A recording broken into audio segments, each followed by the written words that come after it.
اصل میں مقصد ہم ایک ورکر آئے ہیں, کارکن ہیں, ایک عدمی کارکن ہے. ہمارا مقصد اس وقت خان صاحب سے صرف ملنے کا یہ نہیں ہے کہ ہم نے جا کے اپنی کوئی لائے عمل دینا ہے یا پارٹی کے حوالے سے. ہم چاہتے ہیں کہ خان صاحب کی صحت کے حوالے سے کسی کو بھی تھوڑا بہت بھی اگر بہتر علم ہو جائے, اور میرے خیال میں حکومت کو ورکرز کو آگے جانے دینا چاہیے. اگر وہ سمجھتا ہے کہ جو پارٹی کے لیڈرشپ ہے ان سے ملک کو تھوڑا سا سلامتی کو خطرہ ہے, تو میرے خیال میں ورکر سے نہیں ہوگا.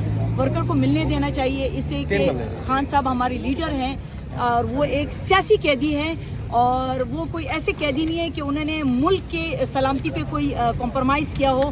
جیسے کہ آپ نے سائفر کا کیس دیکھا, وہ جیسے اڑ گیا تھا, میرے خیال میں باقی کیس بھی اڑ چکے ہیں. تو میرے خیال میں ایک سیاسی قیدی کے جو حقوق ہوتے ہیں اور جو ایک قیدی کے حقوق ہوتے ہیں اس کو پامال نہیں کرنا چاہیے. ہر ورکر کو اس سے ملنے دینا چاہیے. ان کو پتہ ہے پاکستان کیا پوری دنیا خان صاحب کی منتظر ہے. اس وقت اگر ایران پاکستان پر بھروسہ کر رہا ہے, میرے خیال میں یہ خان صاحب کے لائے عمل کو چھوڑے ہوئے کچھ چیزیں ہیں جو اس ملک کو ایک کریڈٹ مل رہا ہے. آج اگر ٹرمپ الٹی سیدھی حرکتیں کر رہا ہے تو میرے خیال میں خان صاحب کا ایبسولوٹلی ناٹ ہی ان کے گلے پڑا ہوا ہے. سید عاصم منیر صاحب کی ایک قیادت کو کیسے دیکھتے ہیں جو ابھی ساری ثالثی کا کردار ادا کر رہے ہیں؟ عاصم منیر پورا کون ہے عاصم منیر؟ آپ نہیں جانتی عاصم منیر کو میڈم؟ سید اچھا نہیں, ان کا پورا نام کیا ہے, عہدہ کیا ہے؟ چیف آف آرمی صاحب. اچھا اوکے, چیف آف آرمی صاحب. میرے خیال میں ان کو ملک کی سلامتی پہ توجہ تو بالکل دینی چاہیے. اگر ثالثی کا وہ کردار ادا کرے تو یہ خوشائند بات ہے. اس پر کسی کو بھی کوئی تنقید نہیں بنانی چاہیے, اس لیے کہ ہمارا ملک, ہماری فوج سب سے پہلے ہے. سب سے یہ ملک رہے گا تو ہم رہیں گے, اور عوام کے لیے میرے خیال میں یہ خوشی کی بات ہوگی.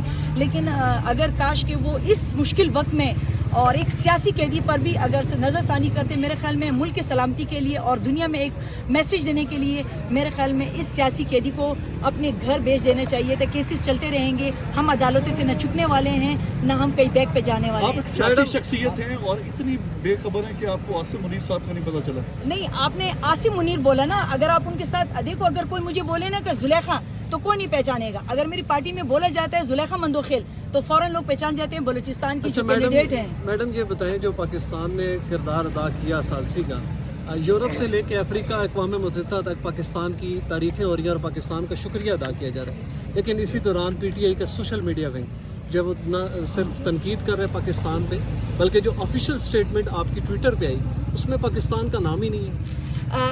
پاکستان کا نام اگر سوری, میں نے ابھی تک شاید صبح سے اپنے ہی اس میں لگی ہوں کہ خان سے, مرشید سے میری ملاقات ہو جائے. آپ کو پتہ ہے ایک ورکر بڑا ایکسائٹیڈ ہوتا ہے کہ وہ اس بات پر آ جائے. تو صرف میں نے کچھ دنوں سے صرف ٹرمپ کی جو میسیجز دیکھی ہیں کہ وہ باقاعدہ دیکھی ہیں, جس طرح انہوں نے سعودیہ کو اور باقی کو ان چیزوں کو اپنے مائنڈ سیٹ اپ سے جو نا دنیا کو بتانے کی کوشش کی. میرے خیال میں ٹرمپ کے ایک میں نے ٹویٹ بھی دیکھا, اس پہ انہوں نے کہا تھا کہ یہ فارورڈنگ میسیج ہے نا. آئی تھنک آپ لوگوں سے مجھے ابھی پتہ چلے گا کہ تو ایران کا تو کسی کو فارورڈ نہیں, ایران کے حوالے سے تو کوئی فارورڈنگ نہیں ہے. لیکن میں آپ کو کہہ تو رہی ہوں کہ ابھی تک اس چیز پہ میں صبح سے اڈیالہ کی طرف, اڈیالہ کے آنے تک پہلے ہم لوگ اسلام آباد گئے, اسلام آباد ہائی کورٹ بند تھا, باقی چیزیں بند تھیں, نیٹ ورک بھی آپ کو پتہ ہے بالکل سلو چل رہا ہے. اگر پاکستان کا نام نہیں تھا تو میرے خیال میں اتنا بڑا جرم نہیں ہے. ہمیں لکھنا چاہیے, آگے بھی ہم لکھتے رہتے ہیں. ہم ہمیشہ کہتے ہیں کہ ہمارے اور فوج اور پاکستان کے بیچ میں کوئی ایسی گیپ نہیں ہے. میں پاکستانی ہوں, میرے پاس اور کوئی سرزمین نہیں ہے. مندوخیل کی ایک ہی سرزمین ہے, جوب ہے, وہ ایریا ہے. اس کے بعد اس کی کوئی سرزمین نہیں ہے.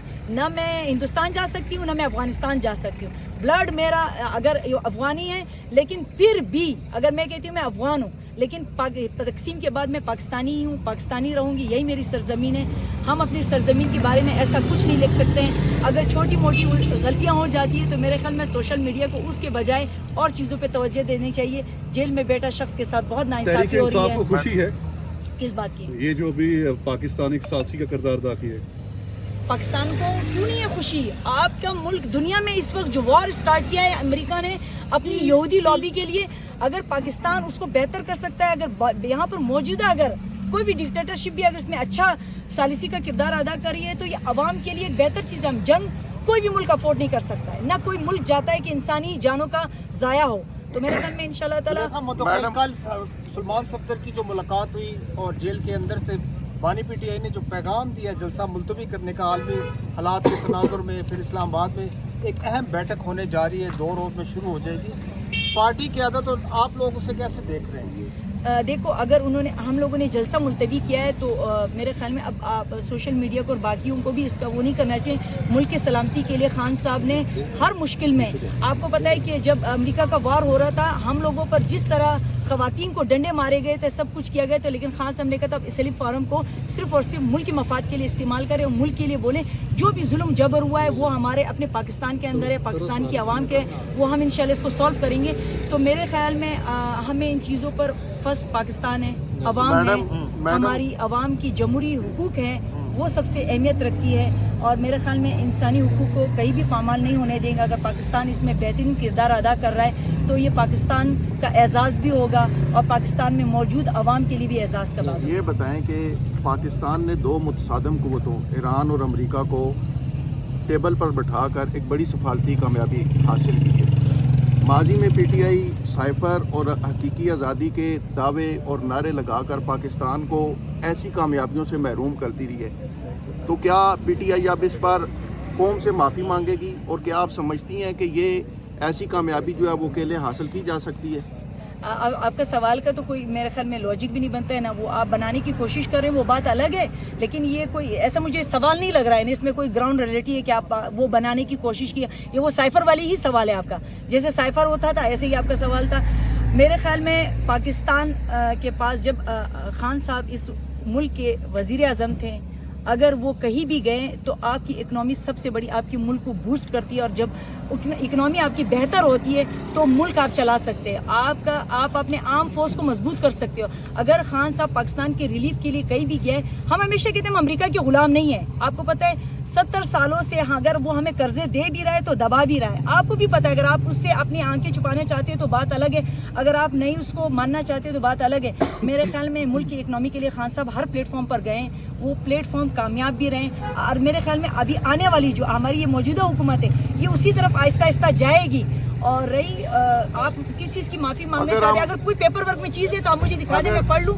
میں چیزیں پڑھ کر اکثر اگر ہم امریکہ کے غلام نہیں ہیں تو پی ٹی آئی نے ٹرمپ کے اقتدار میں آنے پر خان صاحب کی رہائی کی کیوں امید لگا رکھی تھی؟ میں نے تو نہیں لگائی ہے. پی ٹی آئی نے تو لگائی تھی. میں پی ٹی آئی ہوں, اچھا میڈم, میرے ٹویٹر پہ نہیں ہے, میری ٹویٹر پہ نہیں ہے. میں نے کہا دیکھو اگر ٹرمپ آ رہا ہے تو کوشش کرے جو ان کی طرف سے ہمیشہ یہودی لابی ہے وہ ختم ہو جائے, اور ہم جو نا انسانی حقوق پر زندگیاں گزاریں, جو سارے ملکوں کے حق ہے, جو اسرائیل کا بھی حق ہے, جو پاکستان کا بھی حق ہے, جو ایران کا بھی حق ہے, جو لبنان کا بھی حق ہے, جو میرے خیال میں سعودی عرب اس میں اچھا خاصا یرغمال ہے, اس کا بھی حق ہے وہ اپنی طریقے سے اپنی پالیسیز چلائے. ہمیں اصل میں امریکہ نے پالیسیز وائز یرغمال کیا ہے, ہمیں سب سے پہلے اس پر کام کرنا ہے. میڈم یہ بتائیں کہ آپ ابھی آپ نے بات کی کہ نظر ثانی والی, مجھے یہ بتائیں کہ P T I field marshal سے کیا نظر ثانی چاہتی ہے؟ میں